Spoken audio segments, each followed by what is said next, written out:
Assalamualaikum Abi. Waalaikumsalam. Mantang tino kau. Anak bau demi yang.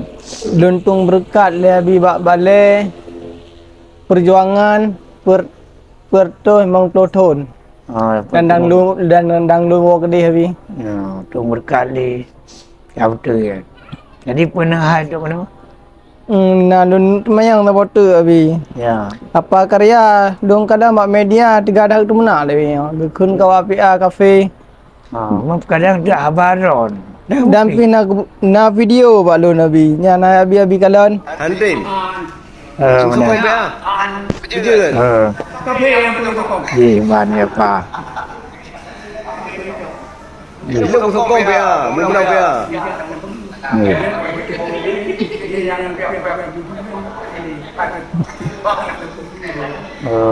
Mana ada ni hantu sokong kan PA? Yang mana? Jadi lu jawab. Dengan Bismillahirrahmanirrahim. Alhamdulillahirrabbilalamin. Asyhadu an la ilaha illallah wa asyhadu anna Muhammadar Rasulullah. Allahumma shalli ala sayyidina Muhammad wa ala alihi washabbihi ajmain ya hayyu ya qayyum. Ya Rabba Musa wa Harun ya Rabba sayyidina Muhammad sallallahu alaihi wasallam akrimni al-lisan warzuqni ilman. Jadi jawab memang dan beberapa karya sidor tokoh yang paling rayu cit dalam Aceh Merdeka dalam perjuangan apa karya manuranya kagemarit lagi yang seharusnya ada jud baik kemarit laginya karena agaknya tokoh perjuangan yang ada buruk-buruk kendang dua cit nya masalah nya boleh jadi urunya hana gejak kadang hana gejak satu rahmi dia kerja ni. Kemudian dia apa dah benda yang hana tim tamong li lampia kita mau lampi dah. Nya baru ji telung pekat kan. Dia apa dah tamong lampi dah ada ji hana beda pian dah. Nya pia barisan tentera yang dah barisan sipil.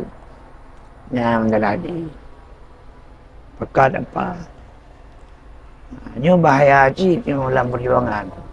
Mio katuk bak kun kapi panen dalam. Ni masalah.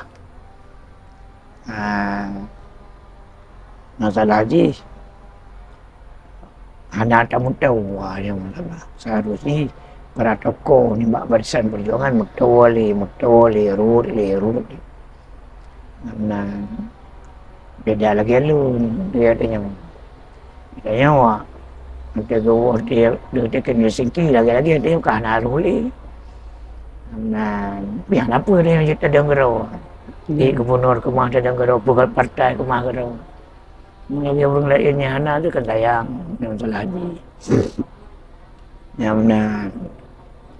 Ini dengan sifat kebersamaan memilih kemenangan. Menurut teman, bahaya barisan perjuangan. Mayana cocok dengan pihak tamong langgap dan atau jak sama-sama ulam isam taduk rumbuk tak pegahaba tak peluh perkara-perkara yang nak dipeluh jamban dan pegah-pegah masalah perjuangan mangat mandum selesai mangat aman damai makmur dalam hidup dia yang benar baiklah tempat dawangan pagi ni yang masalah. Menancit bagi orang yang lain baik ke depan hati jangan sebab nari apa karya lagi maklum apa katanya orang kata Tuhan yang benar maklumlah orang kata Tuhan yang benar no kematang ni maklumnya anak li masalah penalong Yang mana Abi? Mudah-mudahan berkat dan gabdat berjaya kalian dalam nanglu Aceh. Bina masyarakat Aceh tolong dukung gabdat kalian juga. Mudah-mudahan sehingga gabdatnya bermenang semangat berjuang Islam dengan cara bersama-sama, semangat berjuang kemakmuran dengan cara bersama-sama, semangat berjuang keadilan dengan cara bersama-sama, ya, semangat berjuang kehormatan dengan cara bersama-sama sehingga nanglu aman damai. Assalamualaikum.